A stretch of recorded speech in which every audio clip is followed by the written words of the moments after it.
अपना revenue sales को ऊपर ले जाएं, कंपनी को स्टेबलाइज कर दें और उसके बाद एवेन्यूज ऐड ऑन करते रहें। सो इन रीजंस की वजह से आई एम आउट। हमारी आस्क है 1 crore rupees in exchange of 9% equity. शायद ये मार्केट तैयार नहीं है जैसे लोग कह रहे हैं। आप कंफ्यूज कर रहे हैं, हर एक का शौक है कि किसी तरह एग्री की मार्केट प्लेस बना ले, वो नहीं हो रही।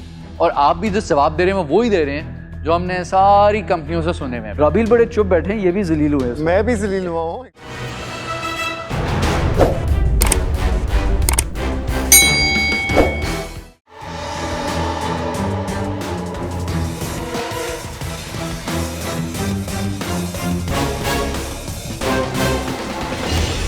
अस्सलाम वालेकुम शार्स, मेरा नाम है साइम बिलाल, मैं 9 फॉर्म्स का फाउंडर एंड CEO हूँ। अस्सलाम वालेकुम शार्स, मेरा नाम आकिफ अली है और मैं 9 फार्म में एज आ को फाउंडर हूँ और COO हूँ। वालेकुम सलाम। शार्स, आपको जैसे कि पता होगा आए दिन लाखों ऐसी बीमारियाँ मिसाइल पैदा होते हैं मिलावट वाली और नामयारी चीज़ें इस्तेमाल करने की वजह से, जिनमें ज़्यादातर फूड आइटम्स होते हैं। हालिया में कभी एक ऐसा केस रिपोर्ट हुआ है जहाँ पे एक नामयारी जूस पीने की वजह से एक पूरी फैमिली की डेथ हुई है। हमको तो ये नहीं पता होता कि हमारे घर जो भी वेजिटेबल्स आ रही हैं और फ्रूट्स आ रहे हैं वो आया कि किस केमिकल से तैयार किए गए हैं और कितने अरसे के बाद हमें डिलीवर हो रहे हैं, और जो भी डेयरी के प्रोडक्ट्स हैं उसमें कौन कौन सी मिलावट हो रही है, कौन कौन से पेस्टिसाइड यूज़ हो रहे हैं, और जो दूध हमें मिल रहा है ठीक है वो आया कि दूध ही है या पाउडर की फॉर्म में कोई और चीज़ है। शार्स 9 फॉर्म लाया पाकिस्तान का फर्स्ट ऐसा D2C ब्रांड जो कि seasonal fresh fruits, vegetables, dairy items में करेंटली हम मिल्क ऑफर कर रहे हैं। 1 साल हो गए हमें इस चीज़ को करते हुए और हमने करेंटली 1 साल में हम प्राइवेट लिमिटेड कंपनी की भी बन गए हैं और आपकी बहुत सारी मेंटोरशिप के साथ, आपके बहुत सारे अच्छे नेटवर्क और इन्वेस्टमेंट के साथ हमारी आस्क है 1 crore rupees in exchange of 9% equity. आप मुझे थोड़ा सा बताओ आप दोनों की यानी बैकग्राउंड, आप क्या किया 9 फार्म से पहले और इस्टेब्लिशमेंट कब हुआ? बेसिकली मैं 2017 में मैंने अपना करियर स्टार्ट किया as a customer relation officer. मुझे डिज़ाइन, विजुअलाइजेशन, ब्रांडिंग, मार्केटिंग समझ आता है, लेकिन बचपन से मेरे अंदर एक स्पार्क था। मुझे एग्रीकल्चर का एक बहुत शौक था, लेकिन मुझे बचपन से वो काफ़ी चीज़ अपील करती थी। फिर ये हम यूनिवर्सिटी में मिले, हम यूनिवर्सिटी फ्रेंड्स हैं, अराउंड हमारी 10 साल दोस्ती को हो गए हैं और वहाँ जाके मुझे इनके साथ जब मैंने कनेक्ट किया मुझे पता चला ये एक एग्रीकल्चर एरिया से हैं, एग्रीकल्चर काम करते हैं, कल्टीवेशन करते हैं। तो फिर हमने फिर 3-4 साल R&D की इन्वेस्टमेंट के लिए पैसे इकट्ठे किए जो हमने इन्वेस्ट किए और देन हमने इस आइडिया को लास्ट। पैसे कितने थे जो इन्वेस्ट कितने थे पैसे? सर हमने इनिशियली इसमें 1 मिलियन फर्स्ट ईयर में इन्वेस्ट किया था। PKR? जी सर। अपने आप के कैपिटल से? जी सर, जी मैम। और टोटल कितना आपने इन्वेस्ट किया हुआ अभी तक? अभी तक सर हमने इसमें अप्रॉक्सीमेटली 2.5 मिलियन इन्वेस्ट किया, लेकिन जिसमें कुछ हमने डेट भी लिया हुआ था और वो डेट हमने अपने फ्रेंड्स एंड फैमिली से लिया था जो हमने यूज़ करके उनको वापस कर दिया था। और आपके बीच में इक्विटी किस तरह स्प्लिट? 50-50 है सर। और CEO कौन है? मैं हूँ सर। थोड़ा सा प्रोडक्ट के बारे में बात करते हैं कि आप एक्चुअली जो सर्विस है वो क्या प्रोवाइड कर रहे हो और आपका प्रोडक्ट एक्चुअली क्या क्या है। जी, बेसिकली हमने जब स्टार्ट किया था हमने सीजनल क्रॉप से किया था। उसमें हम वीट और जो कैनोला है उसको प्रोवाइड कर रहे थे कंज्यूमर्स को। उसके बाद हमने कैटल एंड गोट्स पे किया ईद के ओकेजन पे, लेकिन क्योंकि हमारा जो रेवेन्यू मॉडल था वो सीजनल बेस्ड था, हमें एक स्पेसिफिक सीजन पे रेवेन्यू आता था इन दोनों चीज़ों, क्योंकि 6 मंथ बाद आपकी कल्टीवेशन आती है और एक ही बार ईद आती है। तो फिर इस साल में हमने इस पर काफ़ी वर्कआउट किया, तब हमने वेजिटेबल्स और फ्रूट्स इंट्रोड्यूस कराए और डेयरी में अभी मिल्क हमने उसके ट्रायल ऑर्डर्स हमने किए हैं अपने फ्रेंड्स एंड फैमिली में और एग्जिस्टिंग कस्टमर के साथ, और अभी हम वेजिटेबल्स, फ्रूट्स और डेयरी को लॉन्च कर रहे हैं। उसके लिए हम इन्वेस्टमेंट ये थोड़ा सा समझाएं कि आप ये सारे जो काम है ये किस तरीके से कर रहे हैं और क्या आप इन हाउस प्रोडक्शन कर रहे हैं या आप किसी थर्ड पार्टी को इस्तेमाल कर रहे हैं जिससे माल ले रहे हैं, या क्या प्रोसेस है उसका? बेसिकली इसमें हम ये कर रहे हैं कि हमने 50 जो कनाल का लीज पे सबसे पहले लैंड ली थी उस पर हम कल्टीवेशन कर रहे हैं। उसके बाद हमें फील हुआ कि हमारी प्रोडक्शन कम है, तो उसके लिए हमने कोलैबोरेशन स्टार्ट कर दिया फार्मर्स के साथ कि वो हमें अपनी लैंड देंगे और उसके साथ या तो हम उनकी रेडी प्रोडक्ट लेंगे, लेकिन उसके लिए हमने थोड़ा सा पैरामीटर रखें कि कल्टीवेशन वो हमारे स्टैंडर्ड्स के हिसाब से करेंगे जिसमें हम इंश्योर कर सके कि उसमें कोई ऐसी चीज़ नहीं है कि जो अनहेल्दी हो। आपकी SOPs वो लोग फॉलो करें। जी, और अभी हम उसी फार्मर नेटवर्क को सेट कर रहे हैं क्योंकि हमें 1 साल ही हुआ है और करेंटली हमारा ज़्यादा जो विजन है और जो प्लान है हम इन हाउस प्रोडक्शन रखना चाह रहे हैं। उसकी रीज़न ये है कि वो काफ़ी आसान है उस पर क्वालिटी चेक रखना। अभी तक 1 साल के अंदर आपने कितना रेवेन्यू है? सर अभी हमने 3.1 मिलियन का रेवेन्यू जनरेट किया। 3.1 मिलियन एनुअलाइज्ड? जी सर। मैं असल में 3 दफ़ा इस वर्टिकल में जलील हो चुका हूँ तो मैं 1 दफ़ा खुद पर्सनल कैपिटल से और 2 दफ़ा दूसरों के पैसे से।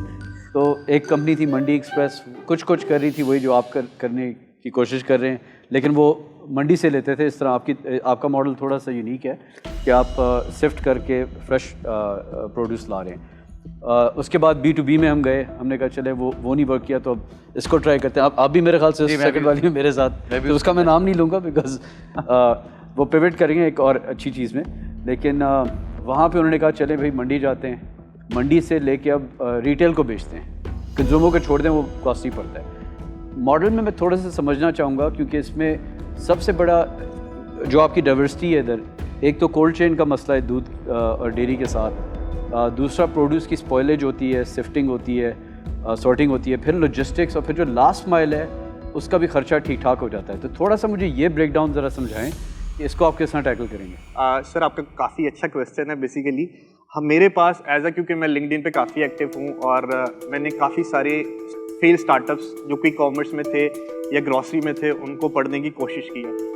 हम ऐसी कोई कमिटमेंट कर ही नहीं रहे कि जिसमें टाइम इन्वॉल्व हो रहा है कि जो हमारे लॉजिस्टिक कॉस्ट, ऑपरेशनल कॉस्ट बढ़ा देंगे।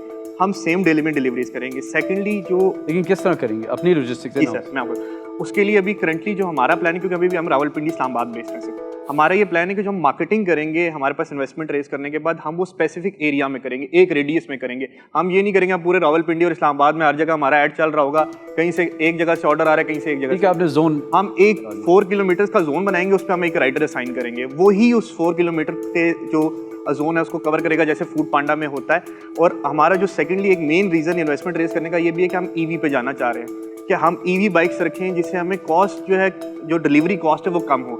इसके बाद मैं कुछ कहना चाहूँगा, मैं एग्री नहीं करता बिल्कुल भी कि प्राइस पॉइंट वो मार्केट्स का फ़र्क है, ये दुबई नहीं है तो पाकिस्तान है। So there are I think bigger and simpler businesses in agriculture, one of which you're already doing, कि आप कल्टिवेशन कर रहे हैं, मल्टी सीजन करते जाएं, आज 50 कनाल है फिर 500 कनाल करें, फिर 5000 कनाल करें, वो करके बेचें। तो आप कंफ्यूज कर रहे हैं। हर एक का शौक है कि किसी तरह एग्री की मार्केट प्लेस बना ले, वो नहीं हो रही। और आप भी जो जवाब दे रहे हैं वो ही दे रहे हैं जो हमने सारी कंपनियों से सुने हुए हैं। राबील बड़े चुप बैठे हैं, ये भी जलील हुए हैं। मैं भी जलील हुआ हूँ एग्जैक्टली। तो जलालत काफ़ी यहाँ पे शेयर हुई है। और मसला मुझे इस मॉडल के साथ ये है कि आप डील कर रहे हो पेरिशेबल गुड्स से, ठीक है। इसके लिए उसका मतलब क्या होता है कि कुछ उनकी यूजफुल लाइफ थोड़ी सी कम होती है, और कोई मुझे टू बी वेरी ऑनेस्ट कोई इस तरह की यूनिक एलिमेंट नज़र नहीं आया जो कि पहले जो इस तरह के एक्सपेरिमेंट्स हुए हैं उनसे कुछ ज़रा हट के हो। आपने वो मेंशन किया मीट का भी है, उसी तरह एक अपट्रेड नाम की एक कंपनी है जो पहले goats for water I think उसका नाम होता था। तो कुछ समझ नहीं आ रहा कि क्या चीज़ यूनिक है, और उसकी वजह से अनफॉर्चुनेटली आज के लिए मैं बाहर हूँ। पर I would love to see success coming out of Pindi, तो इंशाल्लाह अल्लाह आपको कामयाबी करे। एक तो मल्टीपल सीजन के क्रॉप्स हैं जी, फिर आप मीट भी करना चाह रहे हो, फिर उनको सेम डे डिलीवर भी करना चाह रहे हो, फिर जोन्स भी बनाओगे, फिर हेल्दी कस्टमर्स को कैप्चर भी करोगे। All I am saying is agriculture बहुत इंपॉर्टेंट है जी सर, एंड आई होप इसमें पाकिस्तान से $multi-billion कंपनीज बने। इंशाल्लाह। And I am so glad to see young educated guys like you coming together and doing this. पर अपनी ज़िंदगी को आसान करें, अपने कारोबार को बड़ा करें, कोई एक स्पेस पकड़ें और उसके बादशाह बन जाएं। और ये पूरी एक लिस्ट बना लें जाके वाइट बोर्ड पे, ये इनपुट से लेकर फ्रोज़न वेजिटेबल फ्रूट एक्सपोर्ट तक पूरी एक दुनिया है, पूरा एक समंदर है, और इस समंदर का हर कतरा जो है ना वो $1 बिलियन का है। पर आप ये कह रहे हैं कि इस कतरे का मैं 0.01%, इस कतरे का 0.2, इनको मिला के कोई एल्केमी होगी। वो बड़े लोगों ने पैसे ज़ाय किए, हमने भी ज़ाय किए हैं।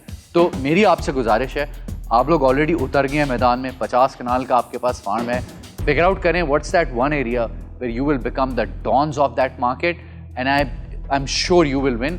But till that time I am out, but I wish you all the best. Thank you. तो मैं भी अपना डिसीजन बना चुका हूँ।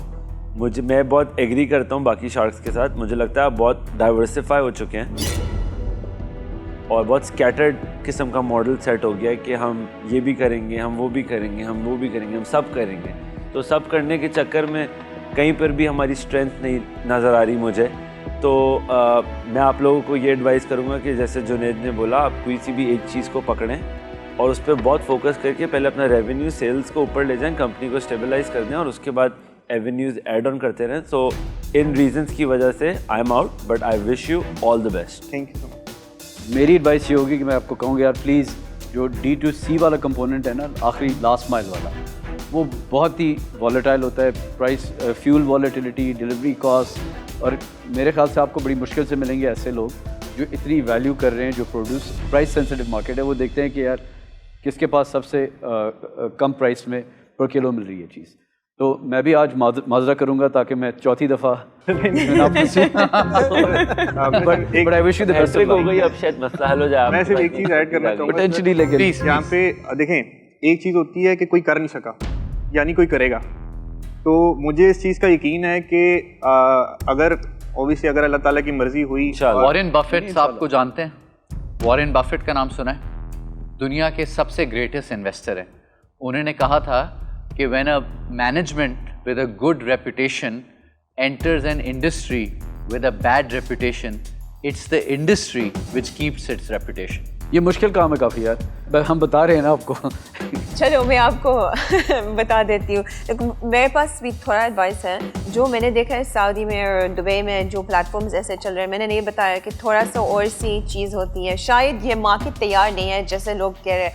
मुझे मेरा ये कहना नहीं है कि नई अपॉर्चुनिटी, मुझे तो लगता है शायद है, बट और टाइम लगेगा पहुँचने के लिए, और ज़्यादा थोड़ा सा इनोवेशन। और मुझे दोनों को बहुत पसंद है। I like you and I really respect what you've done and I wish you so much success, but unfortunately at this point मैं भी आउट हूँ। Thank you so much. बेचारे आए वो पैसे लेने थे और बोरियां भर के एडवाइस लेके जा रहे हैं।